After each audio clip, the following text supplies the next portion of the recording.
Alright, welcome back to King of Dragon Pass. So it's about to be harvest time, and then there's 2 seasons of winter, and then it's a new year. So we're about more than halfway through the year. We spent all of our magic. Probably not actually doing so good on this playthrough because I'm more picking the options for interest of demoing them than maybe the best possible decisions. Maybe we should try to be friends with somebody. So I'm going to send an emissary to the White Horse people. They're purple on the map, which means they like us okay, but we're not allied, and I'm going to suggest we propose an alliance. Probably not going to work out, but we can see what happens, and I'm going to bring a bunch of goods to give them. Send them away. Alright, we got there real fast. So your emissary approaches the White Horses, seeking to negotiate an alliance with them. They praise our gifts.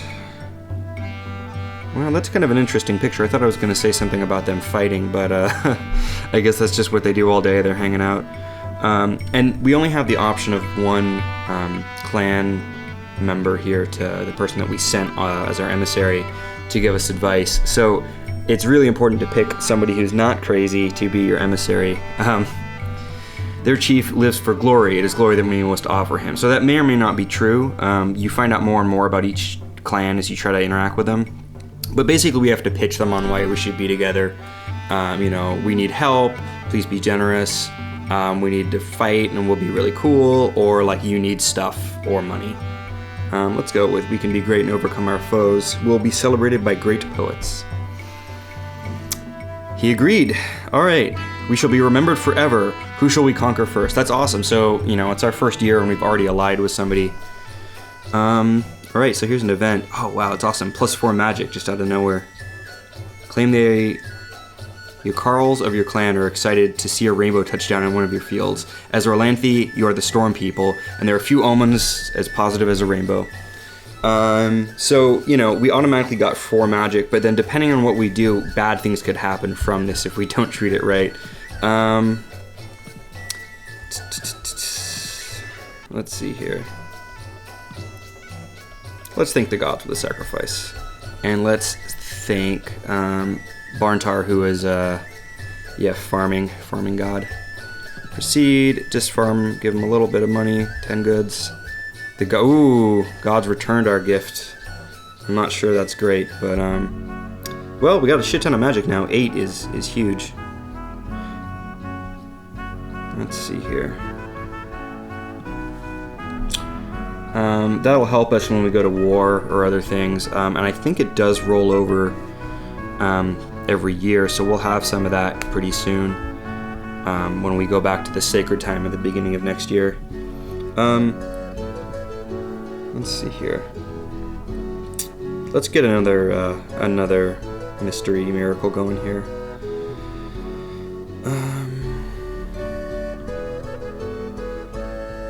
So yeah, Barntar we just sacrificed to, although he returned our gift. Let's get one of his blessings. So we're gonna sacrifice some goods, try to learn one of these mysteries. We got revealed the workings of the vigor ritual.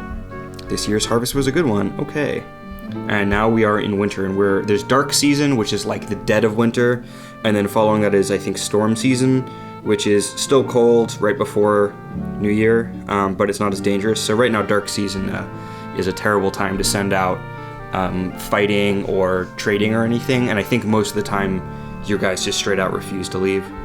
Anyway, so we just sacrificed to Barntar here,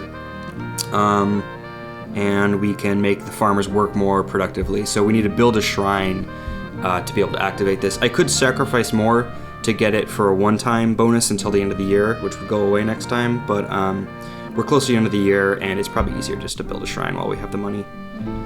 Build a shrine. So now farmers are working more productively, which is cool. I like to not have to focus on the farming aspect of the game. It doesn't deliver as much interesting content, let's say. And we should also, let's see here.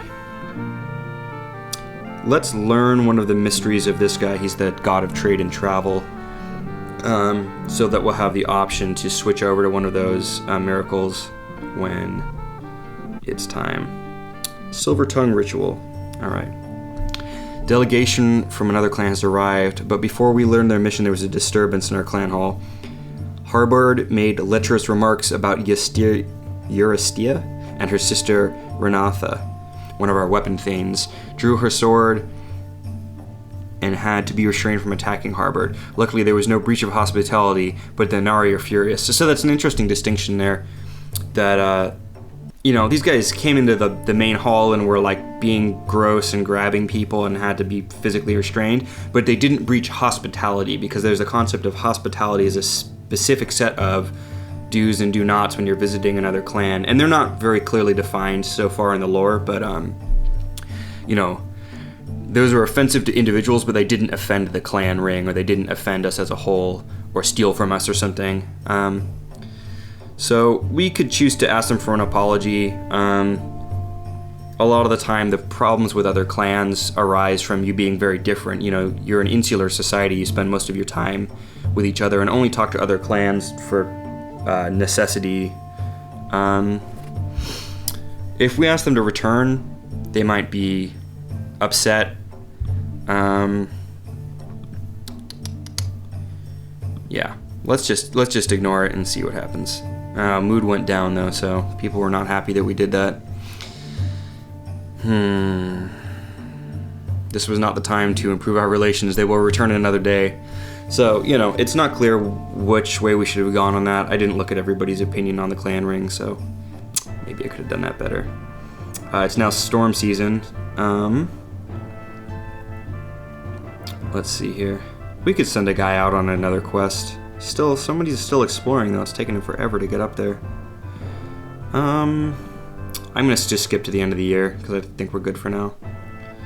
Herders report that the Lysing stole 29 cows in a cattle raid. They were gone before we could reach them. So, that's a pretty small chunk overall. We have almost 1,000 cows. I ran into some holy warriors of Urox the Stormbull who treated me roughly, spat upon me, and cast aspirations onto our clan's honor and integrity. Oh, aspersions, excuse me. I protested their behavior towards me was unjust, and they responded by reciting a litany of untruths about us. They told them that we told jokes about their shriveled parts. It took much talking and as much as sweating, but I finally convinced them that we were the victims of slander, whose dislike for us was well known. All right. So that gives us some information about who's being a jerk to us, even if they haven't attacked us directly. We know that other clan's lying about us. So here we are in Sacred Time again, and I didn't point this out at the beginning, but stick picker to king is their reputation, and you want to get this up to king, and once you're there, you enter the sort of second phase of the game where you're building a tribe by collecting the other clan rings together. Spend what we can on mysteries so we can sacrifice and understand Orlan's blessing. Devote 3 to diplomacy, then do rituals for trade. Yeah, they all kind of say different stuff. I'm going to definitely put it more into mysteries because I'd like to continue unlocking more abilities. I think we should definitely do trade and diplomacy, and we have a ton of magic points, so I'm going to just go full tilt here. War both helps us in attacking, but also defending, I believe. Let's put some into health. Basically everything except for quests. We can't do crop magic, I believe, because we haven't unlocked a particular power of a god yet. And then there's a forecast for the year, so, it's going to be all around. Proceed. Party we sent to explore has not yet returned. They are presumed dead. Exploration would be safer if we had a shrine to the Pathfinder god. Noted. Okay. So another thing we can do is instead of sending somebody really far off, we can explore right on our own territory, and that causes a different set of things to happen. So if we send that out, they come back immediately. While exploring the west, your exploration party is attacked by a bandit gang led by a powerful shaman named Maniski. He captures a member of the party and demands an outrageous ransom of 10 cows. So, and you can even see that guy up there kind of flying around. So we can choose all the different options of fighting or trying to recruit him or trying to offer some lesser thing. We can also just let him keep the guy and say, we only lost 1 Carl, but I think that would make the other farmers pretty upset. 10 cows is a lot. You'll see the cost of cows traded for people a lot in this game, and I think they say 2 to 5 cows is normal for a person, so 10 is a lot. You know what? Let's seek the blessings of our spirits before fighting the shaman and see what happens. So we sacrifice to sort of get a telling on what we should do next, or good omen. God talkers could not contact our ancestral spirits. That is a problem. I have a feeling if we send a war party to fight this guy, he's gonna do some crazy magic. Let's ask for him half. And then we have to actually pick a person to go lead the delegation there. That guy has an eye patch, and so he looks really tough. How many warriors do we send? Let's send a lot to be strong. Ooh. Well, we lost some cows and some stuff, but we got the guy back, and that's probably good overall for morale.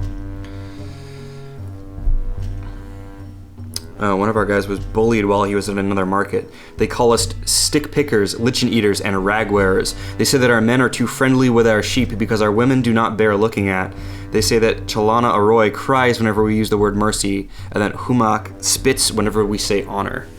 So that's pretty messed up. Let's send for some shamans to curse them, just see what happens here. No shamans came. Oh, look how forlorn he is after being told that he had shrill genitalia and that he likes his sheep too much.